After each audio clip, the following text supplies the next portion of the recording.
Gadan ang sarong paraoma makalis na pagbabadilon kang apat na daay panabibistong sospek sa barangay San Carlos Milagros Masbate kang nakaaging Martes, Abril 2. Binisto ang biktima na si Ilorde Almario E. Malinaw alias Nonoy, 43 anyos, may live-in partner as in residente kang nasambit na lugar. Base sa inisyal na investigasyon, antes ang pambabadil, nagpaaram pa ang biktima sa inakaini pasado alas 12:30 nin ugto na mapasiring sa umahan para kwaw na nagkapirang ani. Mag-aalauna nin hapon kande pa nakakabalik sa saindang harong ang biktima, sinundan na ini kang sa iyang ina.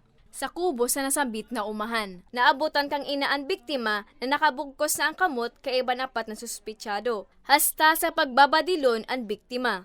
Nung napansin ng mga kalalakihan, ma'am, na sinusundan siya,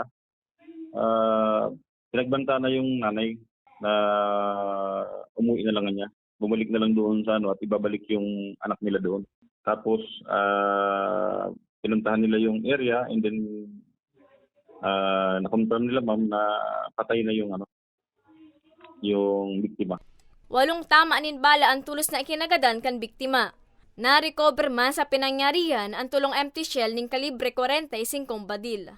Kapag makipagtulungan po agad sa Philippine National Police, mas maaga po na mai-report nila sa amin kung may insidente man na mangyayari po. Blanco pa ang otoridad kung si Risa ay mga kagibo asin kung ano naging motibo sa krimen.